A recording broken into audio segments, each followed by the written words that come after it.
Praise God! Muli, isang mapagpalang umaga, tanghali or gabi mga kapatid, saan ka mang sulok ng mundo ay pagpalain ka ng ating Panginoon.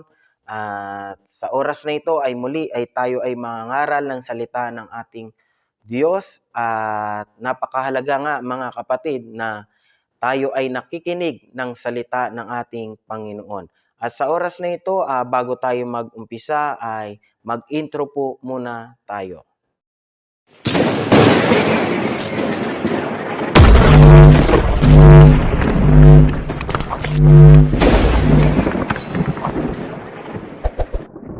Praise God! At muli tayo ay mangangaral ng salita ng ating Panginoon. At sa oras na ito ay dalangin ko na buksan ng Diyos ang iyong espiritual na pangunawa sa kanyang mga salita, dahil alam ko na ang Diyos ay kikilos sa iyong kalagitnaan, sa iyong buhay, dahil alam ng Diyos kung ano ang pinagdaraanan mo sa oras na ito. Kaya ang pag-uusapan po natin sa oras na ito na ang pinamagatan ang pagsubok sa iyong buhay, no? Ang pagsubok, mga kapatid. Alam naman po natin ay maraming mga tao ang dumaranas ng pagsubok. At lahat po ng tao ay dumaranas ng pagsubok. Kaya nga dito sa ating key verse, mga kapatid, na sinasabi sa James chapter 1 verse 2 hanggang 4, para malaman natin, maunawaan po natin kung ano ba ang pagsubok sa ating buhay. Nasabi nga sa James, mga kapatid ko, ariin ninyong buong kagalakan kung kayo'y mga hulog sa sari-saring tukso. Yamang nalalaman na ang pagsubok sa iyong buhay o sa inyong pananampalataya ay gumagawa ng pagtitiis. And 4, at inyong pabayaan na ang pagtitiis ay magkaroon ng sakdal na gawa upang kayo'y maging sakdal at ganap na walang anumang kakulangan. Biruin nyo mga kapatid, sabi sa James, no, na mga kapatid, ariin po nating buong kagalakan kung tayo man ay dumaranas ng iba't ibang uri ng pagsubok sa ating buhay, no? Sa tingin po natin, no, napakahirap po talaga na meron ka ng pagsubok ay maging magalak ka. Pero ito po kasi ang sabi ng Biblia, ito po ay para sa tunay na mananampalataya, na kung saan anuman ang pagsubok na dumating sa iyo ay isipin mo sa pamamagitan ng positive na pag-iisip na maging stepping stone po to. Bilang bilang para mag-grow ang ating pananampalataya, na sinasabi nga sa 3, yamang nalalaman na ang pagsubok sa ating buhay or sa ating pananampalataya, ito po ay gumagawa ng pagtitiis. At sinabi sa verse 4, at inyong pabayaan po natin na ang pagtitiis na yan ay magkaroon ng sakdal na gawa upang kayo'y maging sakdal, no? At ganap na walang anumang kakulangan. Ibig sabihin, ang pananampalataya, mga kapatid, ito po ay magiging stepping stone po natin upang mag-grow ang ating pananampalataya bilang lingkod ng Diyos. Okay, sabi nga, may pagsubok ba sa buhay ng mga Kristiyano? Or may pagsubok sa buhay ng mga Kristiyano? Opo, meron pong pagsubok. Kahit Kristiyano ka, kahit hindi, ay dumaranas ng mga pagsubok. Kaya sa buhay po natin, huwag kang magtataka sa mga pagsubok na dumarating sa iyong buhay, sapagkat maraming mga tao ang nakakaranas ng gaya ng iyong pagsubok at kanila pong napagtagumpayan, no? Sa tulong ng ating Panginoon, no? Iba't ibang uri ng tukso or pagsubok na dumaranas ang mga tao. Ang tukso po, linawin ko po, ang tukso ay hindi kasalanan kung ito ay hindi pahihintulutan sa iyong buhay. O kaya kung ito ay hindi bibigyan ng daan, no, upang gawin. Yun po ang tukso. Okay? Ang tukso po, ito po ay minsan ay pinapahintulutan ng Diyos na dumating po sa ating buhay. Hindi upang tayo ay magkasala o hindi upang tayo ay mapahamak, kundi upang makita ng Diyos yung ating pananampalataya sa Kanya, kung ikaw ba ay magtitiwala pa rin sa Kanya sa kabila ng mga pagsubok, suliranin sa buhay na iyong nararanasan sa oras na ito. Kaya sa oras na ito, mga kapatid, kung ikaw ay isang tao na napapanghinaan na ng loob, kung ikaw ay isang tao na nawawalan na ng pag-asa sa iyong buhay, ang mensahe na to ay para sa iyo at para sa ating lahat, mga kapatid, na kung saan dapat hindi ka mawala ng pag-asa at alam mo dapat kung ano ang pagsubok na dapat nating kaharapin at ano ang dapat solusyon po natin kung dumating man ang pagsubok na yan, no? Salamat nga, mga kapatid, na meron tayong Diyos na sa tuwing tayo ay may pagsubok ay dumudulog tayo sa Kanya. Okay? Sabi nga, kundi upang masubok ang tao or Kristiyano kung gaano po ito katatag at katapat sa ating Panginoon. No? Katapat ang kaniyang pananampalataya sa Diyos. At kung gaano kalalim ang ating pananalig at pagtitiwala sa Kanya, at dahil rin dito nasusukat ang ating pananampalataya.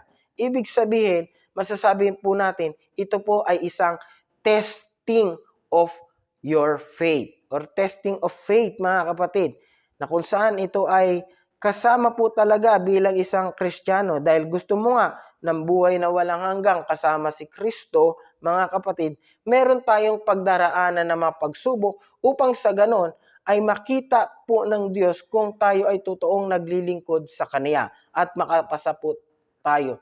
Take note, mga kapatid, halimbawa na lang ang ating mga estudyante, no? Yung ating mga ngaral, no? Or yung mga nag-aaral, mga kapatid, no? Sila po ay dumaranas ng test. Meron silang quiz, no? Na kung saan na dapat nilang maipasa.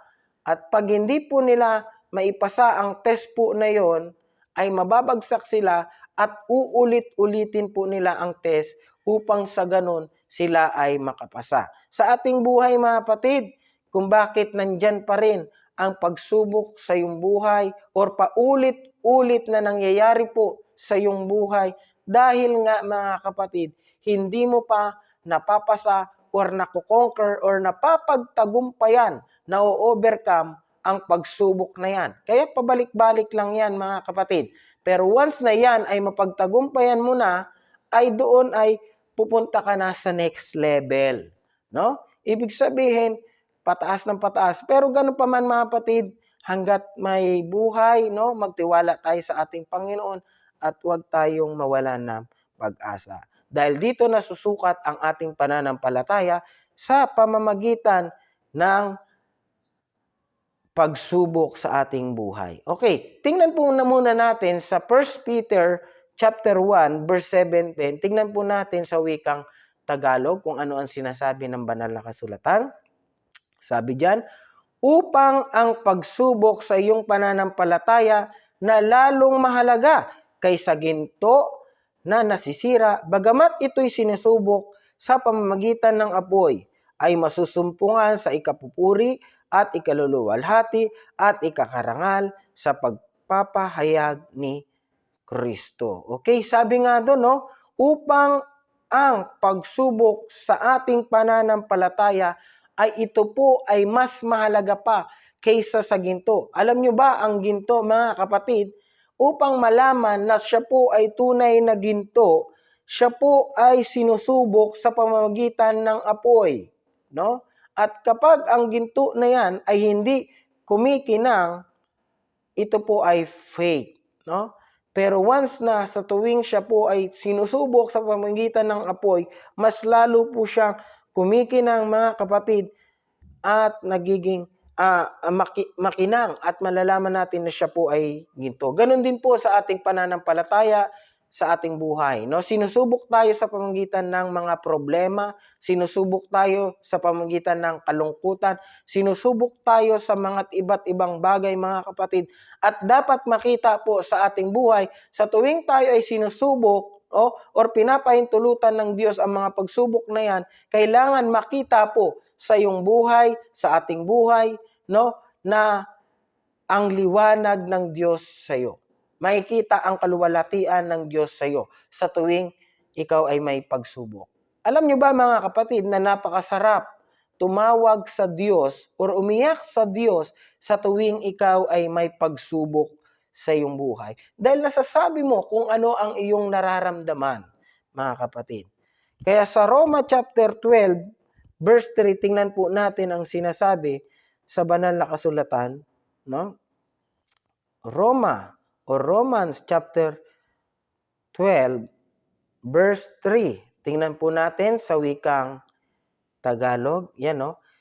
Sapagkat sinasabi ko sa pamamagitan ng biyaya na sa akin ay ibinigay sa bawat tao sa inyo, na huwag mag-isip sa kaniyang sarili ng totoong matayog kaysa nararapat niyang isipin, kundi mag-isip na may kahinahunan ayon sa kasulatan ng pananampalataya na ibinahagi ng Diyos sa bawat isa,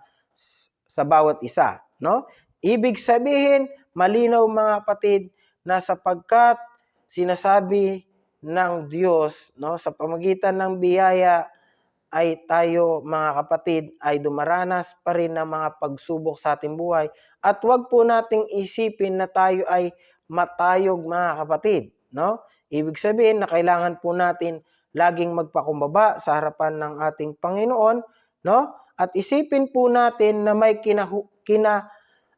kahinahunan, no? Ayon sa kasukatan ng pananampalataya na ibinahagi ng Diyos sa bawat isa po sa atin. Kaya once na tayo dumaranas ng mga pagsubok, kailangan may kahinahunan at upang makapag-isip ka ng mas mabuti, no? Alam niyo ba, mga kapatid, isa sa mga may matinding pagsubok sa mga Bible character, mga kapatid, walang iba si Job, no? Tingnan po natin. Si Job ay isang taong katulad din natin. Siya po ay tinukso at sinubok ng hindi pangkaraniwang pagsubok. Ngunit dahil sa kanyang katatagan at katapatang paglilingkod sa Diyos, ay kaniyang nalagpasan at napagtagumpayan ang dumating na pagsubok na ginawa ng Diablo sa kaniyang buhay. Anong mga pagsubok ito? Tingnan niyo po natin, no? Nawala ang lahat ng kanyang ari-arian, mga ari-arian. Ito po ay nawasak, no? At nawala rin at nasira ang kaniyang malaking mansyon. At isa pa, mga kapatid, na matinding nangyari sa kanya, nangamatay ang kanyang 10 niyang mga anak. At isa pa, siya ay nagkaroon ng malubhang sugat mula ulo hanggang paa. Napakatindi ng pagsubok na ito ni Job. At kung titingnan po natin, no, yung kwento ni Job, mga kapatid, na merong tagabalita sa kanya, na pumunta sa kanya, na ibinalita yung mga nangyari, na nangamatay ang kanyang mga alagang hayop, pagkatapos nasira ang kanyang mansyon, pagkatapos may pumunta pa rin, namatay ang kanyang mga anak. Sunod-sunod po, mga kapatid. At ang matindi niya, nagkaroon pa siya ng karamdaman, no? Malubhang sugat mula ulo hanggang paa, no? Matindi po 'yon. Kaya sa buhay po natin, hindi pa tayo dumaranas ng ganun, pero si Job dumanas, pero siya po ay nanatiling matuwid. Sabi nga, ngunit ayon sa banal na kasulatan o sa Biblia, dahil sa kanyang katapatang paglilingkod, siya po ay nagkamit ng habag at tagumpay mula sa Diyos. Nagkaroon siya ng pinagpala uli siya ng ating Panginoon nung siya po ay nagtagumpay sa mga pagsubok na yon. At si Job po, mga kapatid, ito ang maganda. Si Job ay hindi na-offend, hindi siya na-discourage, hindi niya ginawang sumbatan ang Diyos at hindi niya sinisi ang sinumang tao na nakapaligid sa kanya, no? Ganyan ang pananampalataya ni Job sa ating Panginoong Diyos. Siya ay totoong huwaran, no, para sa atin na dapat huwag tayong susuko at tatalikod sa paglilingkod natin sa Diyos sa kabila ng mga pagsubok na yan. Okay? Bagkus sinabi niya, hubad akong lumabas sa bahay bata ng aking ina, at hubad na babalik ako roon. Ang Panginoon ang nagbigay at ang Panginoon ang nag-alis. Ito ang magandang sinabi niya.